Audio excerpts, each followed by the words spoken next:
Good morning everyone. मैं श्रुतिका सिंधु आपका स्वागत करती हूँ, आपका हार्दिक अभिनंदन करती हूँ आपके अपने यूट्यूब चैनल जूमीनिया में, जूमीनिया प्लस एडुमीनिया में। तो इससे पहले वाली वीडियो में मैंने आपको राम लक्ष्मण परशुराम संवाद के पहले वाले पद कवर कराए थे। तो इसके साथ ही हम नेक्स्ट वाले पद लेकर आए हैं। नेक्स्ट 3 पद हमारे रहते थे, उसको कवर करेंगे, उसको अच्छे से समझेंगे।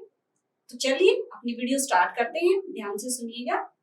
राम लक्ष्मण परशुराम संवाद में मैंने आपको बताया था कि सीता स्वयंवर के समय राम लक्ष्मण और परशुराम का यहाँ पर वार्तालाप होता है और शिव धनुष को खंडित देखकर एक तरह से आवेश में आ जाते हैं, आप से बाहर हो जाते हैं परशुराम और वार्तालाप करते हैं जनक सभा में पहुंचकर सीता स्वयंवर के समय। आगे क्या होता है देख लेते हैं, नेक्स्ट वाले 3 पद हमारे रहते हैं, तो ध्यान से सुनिएगा। कौशिक सुनु मंद एहु बालको। विश्वामित्र, कौशिक शब्द यहाँ पर विश्वामित्र के लिए प्रयोग किया है। विश्वामित्र राम लक्ष्मण के गुरु का नाम था। जब एक राक्षस का वध करने के लिए वो अयोध्या से उनको अपने साथ लेकर गए थे, तो यहाँ पर कौशिक शब्द का प्रयोग विश्वामित्र के लिए किया है। कौशिक सुनु मंद एहु बालको। यहाँ पर परशुराम आवेश में आ जाते हैं और कहते हैं कि हे विश्वामित्र सुनो, मंद दुर्बुद्धि यानी मंद बुद्धि, एहु बालकु यह बालक, यानी लक्ष्मण के लिए इन शब्दों का प्रयोग किया है और कहा है कि यह बालक एक तरह से मंद बुद्धि का है, कुटिल चालाक है, काल बस काल के वश में है, निज कुल घालकू, निज अपने कुल वंश, घालकू विनाश करने वाला, अपने वंश के लिए घातक है। भानुवंश राकेश कलंकु, सूर्य वंश में उत्पन्न यह बालक लक्ष्मण, राकेश चंद्रमा, कलंकु कलंकित करने वाला, यानी चंद्र ग्रहण के समान अपने वंश में सूर्य वंश में उत्पन्न हुआ है यह बालक। निपट निरसंकु अबुद्धू असंकु, निपट चालाक है, असंकु निरसंकु निडर है, अबुद्धू समझदार नहीं है, असंकु शंका रहित है। कहने का अभिप्राय है कि बालक लक्ष्मण निपट है, चालाक है, चतुर है, शंका रहित है, निडर है, इसलिए यह ऐसे कड़वे वचन बोल रहा है। काल कबलू, काल के वश में होकर, हो ही क्षण माही, एक ही क्षण में मैं इसका वध कर दूंगा। यहाँ पर कहा गया है कि परशुराम कहते हैं कि मैं एक ही क्षण में इस बच्चे का वध, इस बालक का यानी लक्ष्मण का वध कर दूंगा, क्योंकि काल के वश में है। कहो पुकारी, मैं पुकार कर कहता हूँ, मैं सभा में सबको संबोधित करता हुआ कहता हूँ, खोरी मोही नाही, इसमें मेरा कोई भी दोष नहीं होगा। कहने का अभिप्राय है कि यहाँ पर परशुराम कहते हैं कि इसमें मेरा जरा सा भी दोष नहीं होगा यदि मैं इस बालक का वध कर दूंगा। तुम हटकहु यदि इसको मना करो, यदि आप इसे हटकहु जो चहु उभारा, यदि आप इसे बचाना चाहते हो, आप इसकी रक्षा करना चाहते हो, यानी परशुराम जी कहते हैं विश्वामित्र को कि हे विश्वामित्र, यदि आप इस बालक को बचाना चाहते हो, इसकी रक्षा करना चाहते हो, तो कही प्रतापु, कहो प्रतापु मेरे बल के बारे में, मेरी वीरता के बारे में, बलु मेरे बल के बारे में, रोशु मेरे क्रोध के बारे में, हमारा मेरे क्रोध के बारे में, मेरी वीरता के बारे में इसके सामने वर्णन करो। लखन कहू मुनि सुजस तुम्हारा। बालक लक्ष्मण परशुराम की बातों को सुनकर बोले, लखन कहू, बालक लक्ष्मण बोले, मुनि सुजस तुम्हारा, मैंने तुम्हारा बहुत यश सुना है, मैंने तुम्हारा बहुत नाम सुना है, तुम ही अजब को वरने वाला, तुम ही इन बातों को बढ़ा चढ़ा रहे हो, तुम्हें ऐसी बातें शोभा नहीं दे रही हैं। अपने मुंह तुम अपनी करनी, आप अपने मुंह अपनी ही तारीफ किए जा रहे हैं। कहने का अभिप्राय है अपनी प्रशंसा आप स्वयं ही कर रहे हैं। बार अनेकी भांति बहुवर्णी, अनेक बार से बढ़ा चढ़ाकर अपना वर्णन कर रहे हो, अपनी वीरता का वर्णन कर रहे हो। नहीं संतोष हो, यदि इस पर भी आपको कोई संतोष नहीं है, यदि इस पर भी आप धैर्य धारण नहीं कर सकते, आप असंतोषी स्वभाव के हैं, यदि इस पर भी आपको कोई संतोष नहीं है, तय दो उन्हीं दोबारा कुछ कहूँ, दोबारा से अपनी वीरता का प्रदर्शन कीजिए, अपनी वीरता का बखान कीजिए। जनी रिस रोकी, हे मुनि अपने क्रोध को रोककर दुसहु दुख सहु, ज्यादा दुख मत सहो। कहने का अभिप्राय है अब अपने क्रोध को रोककर ज्यादा दुख मत सहो। अपनी वीरता का प्रदर्शन कर सकते हो, अपनी वीरता का बखान कर सकते हो। अपनी वीरता का वर्णन नहीं करोगे तो आप दुख सहोगे, तो अपनी वीरता का वर्णन कीजिए और दुख को सहन मत कीजिए। वीरव्रती, तुम वीर व्रत को धारण करने वाले हो, तुम संकल्प से सन्यासी हो। तुम्हें धीर अशोभा, तुम्हें धीरता अधीरता अशोभा नहीं देता। यानी कहने का अभिप्राय है तुम धैर्य को धारण करने वाले हो, संकल्प से सन्यासी हो, तुम्हें अधीरता शोभा नहीं देता है। यानी तुम तो धैर्य को धारण करने वाले हो। गारी देख न पाहुन शोभा, क्रोध के वश में होकर तुम अपशब्द कह रहे हो, क्रोध के वश में होकर आप गालियां दे रहे हो जो आपको शोभा नहीं देती।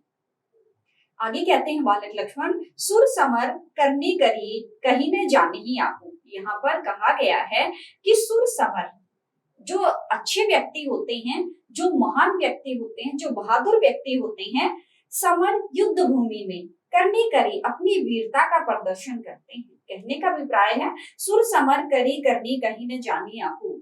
जो अच्छे व्यक्ति होते हैं, वीर पुरुष होते हैं, वह युद्ध की भूमि में अपनी वीरता का प्रदर्शन करते हैं। ऐसे बढ़ा चढ़ाकर अपने मुंह से बखान नहीं करते हैं।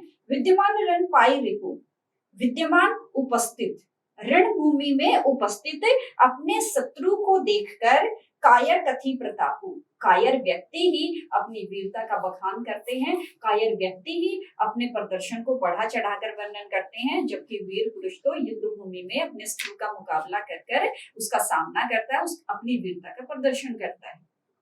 नेक्स्ट देख लीजिए, तुम तो कालू हाक जनुला। अब बालक लक्ष्मण परशुराम की बातों को सुनकर कहते हैं कि तुम तो काल को हाँक हाँक कर यानी आवाज लगा लगा कर पुकार रहे हो, जैसे काल आपके वश में है। बार बार मोहि लागे बुलावा, और बार बार मुझे भी बुला रहे हो, यानी बार बार मुझे भी डरा रहे हो, इसका भय दिखा रहे हो। सुनक लखन के वचन कठोरा। अब परशुराम जी यह बातें सुन रहे थे, यानी लक्ष्मण की और परशुराम की बातों को जब यह सुन रहे थे तो सुनक लखन के वचन कठोरा, बालक लक्ष्मण के कठोर वचनों को सुनकर फरसु सुधारी धरेव घर घोरा, उसने अपने फरसे को अपने हाथ में धारण कर लिया, अपने कठोर फरसे को सुधार लिया, अपने कठोर प्रहार यानी फरसे के कठोर प्रहार करने के लिए वो पूर्ण रूप से तैयार हो गए। अब जनी दे दोसु मोहि लागू, अब यहाँ सभा में उपस्थित जन व्यक्ति मुझे दोष नहीं देंगे। क्यों? कटुवादी, कड़वे वचन बोलने वाला, बालकु यह बालक, वध जोहु, वध का सच्चा अधिकारी है, यानी मरने का यह बालक सच्चा अधिकारी है, क्योंकि यह बार बार मुझे क्या कर रहा है, कड़वे वचन बोल रहा है। बाल बिलोक की बहुत में बाचा, मैंने इसको अनेक बार बच्चा समझकर छोड़ दिया। कहने का अभिप्राय बालक लक्ष्मण छोटा है, बच्चा है, मैं भी जानता हूँ, और अनेक बार मैंने बालक समझकर इसको छोड़ दिया क्योंकि यह बच्चा है।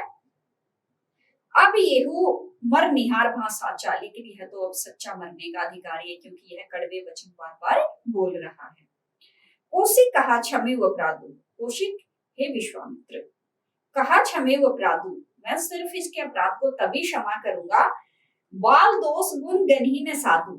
विश्वामित्र जी परशुराम की बातों को सुनकर कहते हैं आप इसके अपराध को क्षमा करो, क्योंकि बाल बच्चे, दोष इनके दोष को, इनके अवगुणों को, गुण इनके गुणों को, गणहीन साधु साधु व्यक्ति बच्चों के दोष को और उनके गुणों को अनदेखा कर देते हैं। खरकुठारों में रुकन को ही, आगे अपराधी गुरुद्रोही। अब यहाँ पर कहा गया कि मैंने अपने कुल्हाड़े को अपने हाथ में धारण कर लिया है, मैं इसका वध जरूर करूंगा।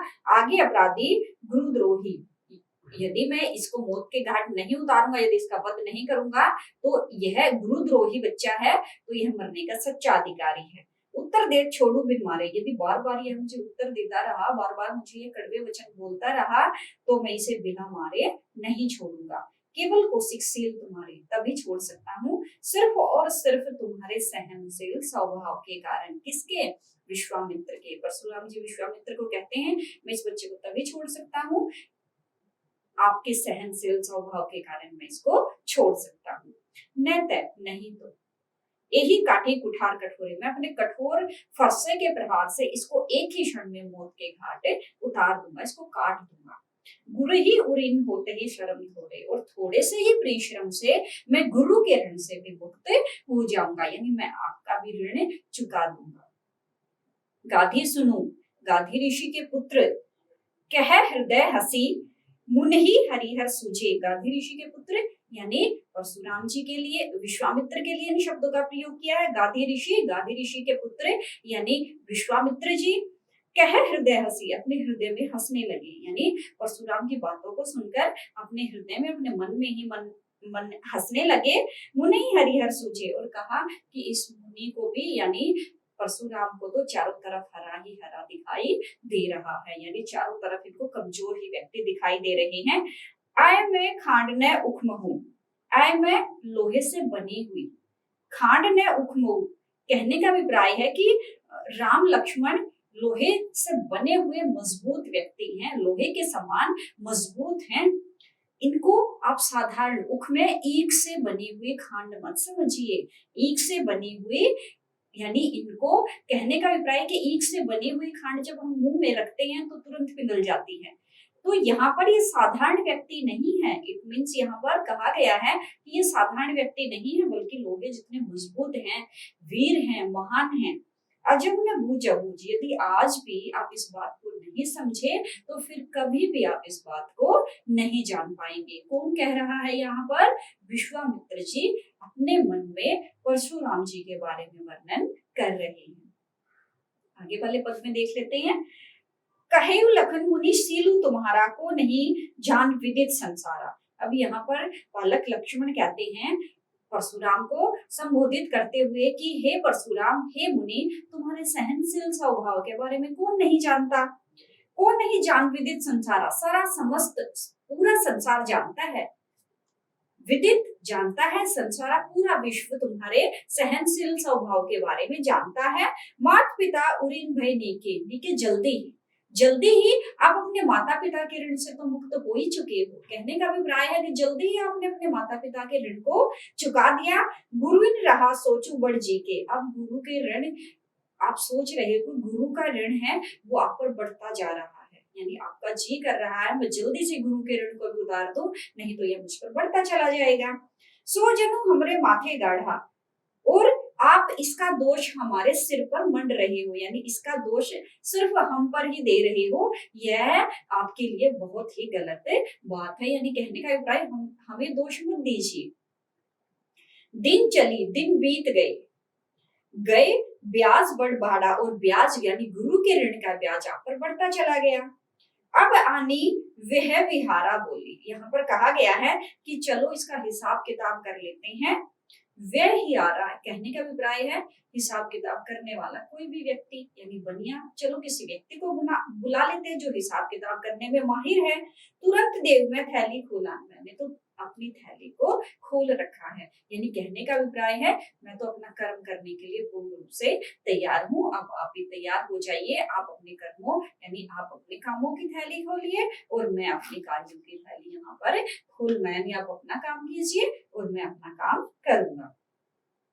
सुनी कटु वचन कुठार सुधारा, बालक लक्ष्मण के कठोर वचनों को सुनकर पुनः परशुराम ने अपने कठोर फरसे को हाथ में ले लिया, हाथ में धारण कर लिया, और उनका भयानक रूप देखकर, उनका अत्यधिक क्रोधित रूप देखकर हाय हाय सब सभा पुकारी। राजा जनक की सभा में चारों तरफ त्राहिमाम होने लगा, यानी हाय हाय की पुकार चारों तरफ होने लगी।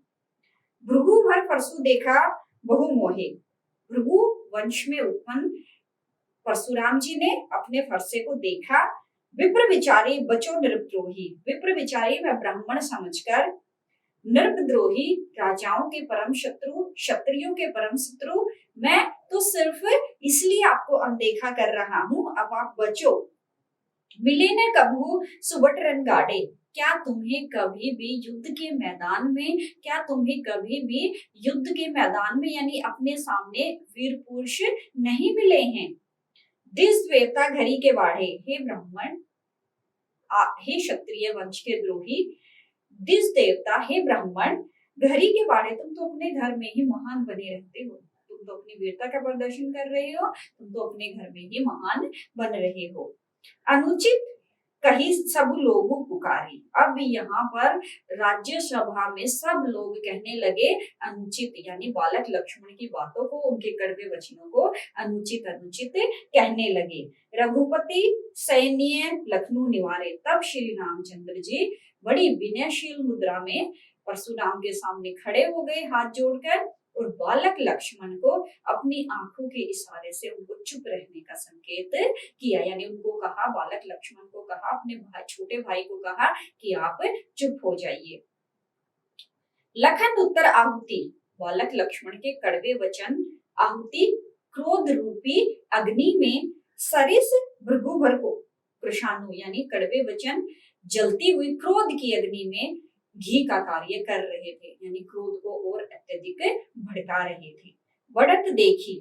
झगड़े को बढ़ता हुआ देखकर, यानी बात को आगे बढ़ता हुआ देखकर, जल के समान वचन बोले रघुकुल भानु। सूर्य वंश में उत्पन्न श्री रामचंद्र जी ने अपने शीतल वचनों से परशुराम के क्रोध को शांत किया और बालक लक्ष्मण को चुप रहने का इशारा किया और कहा, यानी जलती हुई अग्नि में ठंडे वचनों रूपी जो अपने वचन बोले और परशुराम की बढ़ती हुई क्रोध की अग्नि को यहाँ पर श्री रामचंद्र जी ने, सूर्य वंश में उत्पन्न श्री रामचंद्र जी ने उनकी क्रोध की अग्नि को शांत किया। तो ये हमारे पद आपके सामने कंप्लीट हो चुके हैं। अब आता है इसका एक विशेष आता है, यानी संपूर्ण कविता का निचोड़ क्या है कि यहाँ पर तुलसीदास जी ने अपनी कविता को सुंदर बनाने के लिए किन किन शब्दों का, किन किन अर्थों का प्रयोग किया है। तो यहाँ पर ठेठ अवधि भाषा का प्रयोग किया, आपको दिखाई दे रहा है, भाषा शैली है यहाँ पर ठेठ अवधि। इसके साथ साथ बालक लक्ष्मण की वीरता का, यानी वीर शैली में बालक लक्ष्मण की वीरता का यहाँ पर बढ़ा चढ़ाकर वर्णन किया है। साथ ही साथ यहाँ पर उपमा, अनुप्रास, अतिशोक्ति, अलंकार का वर्णन किया है। भाषा ठेठ अवधि है। और श्री रामचंद्र जी को सूर्य वंश में उत्पन्न, यानी सूर्य वंश के समान चमकदार व्यक्तित्व के रूप में यहाँ पर वर्णन किया है। उनका स्वभाव अत्यंत सहनशील है। इसके साथ साथ यहाँ पर तुलसीदास जी ने श्री रामचंद्र जी के प्रति अपनी भक्ति भावना को व्यक्त किया है। तो ये हमारा विशेष के अंतर्गत आता है। तो हमारी कविता अब यहाँ पर समाप्त होती है। इसके साथ नेक्स्ट वीडियो में हम रीतिकालीन दरबारी कवि थे, कवि देवदत्त द्विवेदी जी, उसका वर्णन करेंगे। तब तक के लिए thank you and have a nice day.